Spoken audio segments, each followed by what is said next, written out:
Halo teman-teman, perkenalkan nama saya adalah Danu Ronaldi.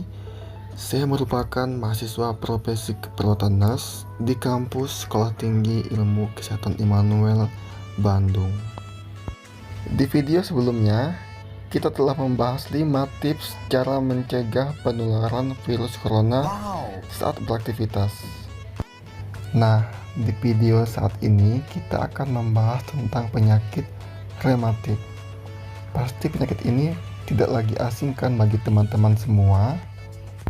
Baiklah, di video ini kita akan membahas banyak hal tentang penyakit rematik yang meliputi pengertian, penyebab, tanda gejala, pencegahannya, dan penanganannya. Oke, selamat menonton.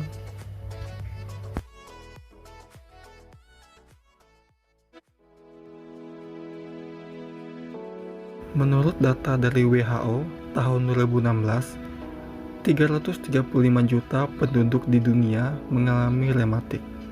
Sedangkan menurut hasil riset kesehatan dasar atau Riskesdas tahun 2013, didapatkan prevalensi penyakit rheumatoid arthritis atau rematik yang masuk golongan penyakit sendi berdasarkan tanda dan gejala mencapai 24,7% dari total populasi di Indonesia. Rematik adalah suatu penyakit di mana persendian mengalami peradangan, sehingga terjadi pembengkakan, nyeri, dan seringkali menyebabkan kerusakan pada bagian dalam sendi. Penyakit ini sering menyebabkan kerusakan sendi, kecacatan, dan banyak mengenai penduduk pada usia produktif, sehingga memberi dampak sosial dan ekonomi yang besar. Lalu, apa penyebabnya? Penyebab dari rematik hingga saat ini masih belum terungkap. Namun beberapa faktor risiko timbulnya rematik antara lain adalah: untuk faktor yang pertama adalah faktor usia. Dari semua faktor untuk timbulnya rematik, faktor usia adalah yang terkuat. Prevalensi dan beratnya rematik semakin meningkat dengan bertambahnya usia. Rematik hampir tak pernah pada anak-anak, jarang pada umur di bawah 40 tahun, dan sering pada umur di atas 60 tahun. Berat badan yang berlebihan berkaitan dengan meningkatnya risiko untuk timbulnya rematik baik pada wanita maupun pada laki-laki. Kegemukan akan menambah beban pada sendi. Lalu apa tanda dan gejalanya? Di sini saya merangkum 3 tanda dan gejala umum. Yang pertama adalah adanya rasa kaku pada pagi hari ketika bangun tidur. Yang kedua, nyeri pada sendi bila digerakkan. Dan yang ketiga, bila semuanya tidak ditangani, sendi akan mengalami pembengkakan, dan yang paling fatal adalah kecacatan seumur hidup. Lalu, apa pencegahannya? Di sini saya merangkum 2 aspek untuk pencegahan, yaitu aspek pola makan dan pola hidup.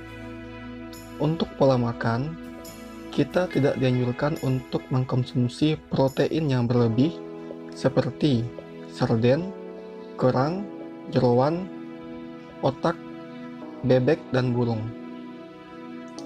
Yang kedua adalah kita tidak dianjurkan untuk mengkonsumsi makanan yang beralkohol seperti tape dan durian, dan tidak dianjurkan untuk mengkonsumsi minuman keras.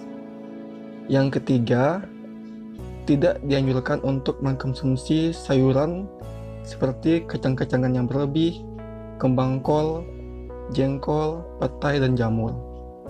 Dan yang terakhir adalah kita juga tidak dianjurkan untuk mengkonsumsi minuman yang mengandung soda seperti Fanta dan Coca-Cola. Intinya, mengkonsumsi makanan yang berlebihan itu tidak baik ya guys. Emang apa sih nggak boleh? Sombong amat. Untuk aspek yang kedua adalah pola hidup.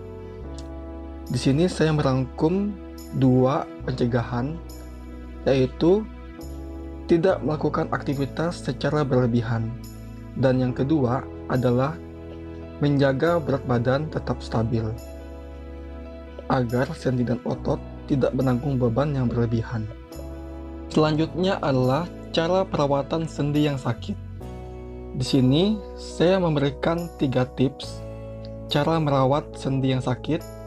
Yang pertama adalah kompres hangat. Kompres hangat dilakukan jika sendi yang sakit mengalami bengkak. Caranya, basahi handuk atau waslap dengan air hangat, lalu diperas dan ditempelkan pada sendi yang sakit. Untuk tips yang kedua adalah menggunakan balsam. Oleskan balsam atau param hangat pada sendi yang sakit. Dan tips yang ketiga adalah menggunakan kaos kaki atau selimut pada saat tidur untuk menghindari dingin. Untuk tips yang terakhir adalah pengobatan guys. Kita bisa menggunakan bahan-bahan di sekeliling kita untuk membuat obat herbal. Untuk tips yang pertama adalah menggunakan daun belimbing dan kapur sirih. Cara mengolahnya adalah cucilah dahulu daun belimbing, setelah itu tumbuk bersamaan dengan kapur sirih sampai lembut.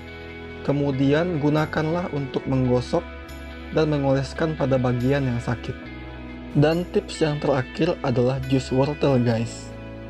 Cara mengolahnya adalah siapkan 3 buah wortel, kupas lalu blender atau parut, dan campurkan dengan air 1 gelas.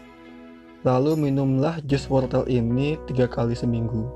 Nah itu dia guys proses penyakit rematik, mulai dari pengertian sampai penanganannya.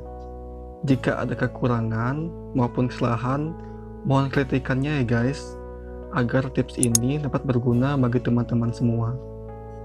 Dan jangan lupa like dan share ya, agar semuanya dapat kebagian tips. Sampai jumpa di video selanjutnya.